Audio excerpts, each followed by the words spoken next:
ఇది ఇది చూడొచ్చు మనం తాడేపల్లిగూడెంకి సంబంధించి. తాడేపల్లిగూడెంలో బొలిశెట్టి శ్రీనివాస్ గెలిచారు కోటి సత్యనారాయణ మీద, జనసేన పార్టీ అభ్యర్థి బొలిశెట్టి శ్రీనివాస్.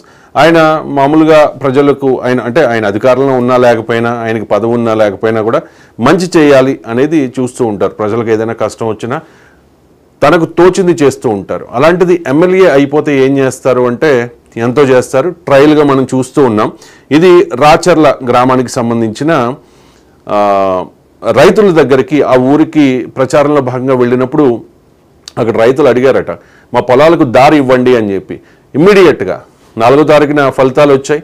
ఆయన 7వ తారీఖున పనులు మొదలు పెట్టేశారు. పనులు మనం చూస్తూ ఉన్నాం క్లియర్గా. జేసీబీతో ఒక రోడ్డును ఏర్పాటు చేస్తూ ఉన్నారు ఆ గ్రామానికి.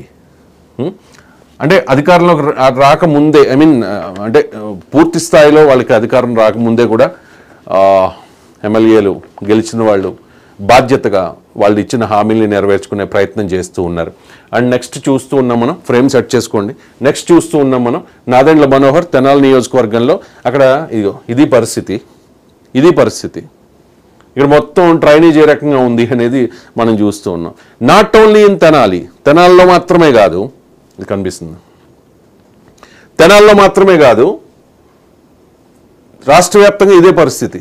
వ్యవస్థల్ని భ్రష్టు పట్టించి ఏ వ్యవస్థ కూడా సవ్యంగా జరగకుండా ఈ 5 ఏళ్ల పాటు ఇబ్బంది పెట్టారు. కాబట్టి ఆ వ్యవస్థల్ని గాడిలో పెట్టడానికి సిద్ధమవుతూ ఉన్నారు.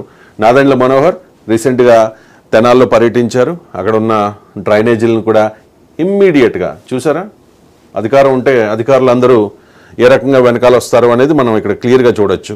ఇన్నాళ్ళు ప్రతిపక్ష పార్టీలకు సంబంధించిన నాయకులు ఏదైనా ప్రజల సమస్యలను నెరవేర్చే క్రమంలో ఏదైనా ఒక ప్రపోజల్ తీసుకెళ్ళినా, ఒక రిక్వెస్ట్ పెట్టినా కూడా పట్టించుకోలే. ఇప్పుడు ఎమ్మెల్యే గెలిచిన తర్వాత ఈ అధికారులు అందరూ మున్సిపల్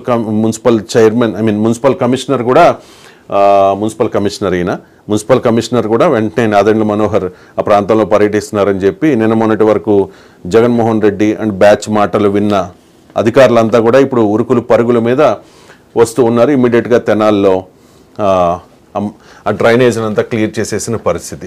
ఇక నెక్స్ట్ చూడొచ్చు, ఇది భీమవరం టౌన్కి సంబంధించిన విజువల్. భీమవరం టౌన్లో ఎప్పటి నుంచో భీమవరం టౌన్లో ఈ రోడ్లో వెళ్ళాలి అంటే గతుకులు, గుంతలు, వర్షం పడిందంటే మొత్తం traffic jam. Pulaparthi Ramanjaneyulu Janasena party ఎమ్మెల్యేగా అక్కడ విజయం సాధించారు, ఘన విజయం.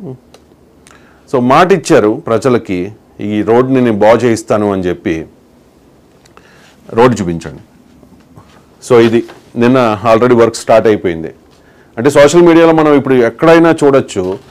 అసలు ఎమ్మెల్యేలుగా ప్రమాణ స్వీకారం చేయకముందే వీళ్ళందరూ కూడా ప్రజల్లోకి వచ్చేసారు. ప్రజా సమస్యల్ని పరిష్కరించడానికి వాళ్ళంతా కూడా సిద్ధమవుతూ ఉన్నారు అని చెప్పి. నెక్స్ట్ ఇదే పులపర్తి రామాంజనేయులు భీమవరం ఎమ్మెల్యేనే. రాయలం అనే గ్రామానికి సంబంధించిన ఇది ఫోటో. ఇది రాయలంలో ఈ పూడిక తీత పనులు, అంటే ఇది పంట కాలువ. ఈ పంట కాలువ చుట్టూ మొత్తం ఇదంతా పూడికి చూశారు కదా. అంటే భీమవరం, నర్సాపురం, పాలకొల్లు అంటే ఇవి గోదావరి జిల్లాలు కాబట్టి అక్కడ పంట పొలాలకు వాటర్ వెళ్ళాలంటే గోదావరి నుంచి కాలువల నుంచి ఈ పంట కాలువల ద్వారా వాటర్ వెళ్తూ ఉంటుంది. అటువంటి పంట కాలువలకు వాటర్ వెళ్ళే ఈ పంట కాలువలో మొత్తం పూడికంతా పట్టేసింది. ఆల్రెడీ హామీ ఇచ్చారు రాయలం గ్రామ ప్రజలకు రామాంజనేయులు, మేము అధికారంలోకి వచ్చిన వెంటనే ఈ సమస్యను పరిష్కరిస్తాము అని చెప్పి. అధికారంలోకి వచ్చిన వెంటనే ఇంప్లిమెంట్ చేశారు. వెంటనే అక్కడ సమస్యను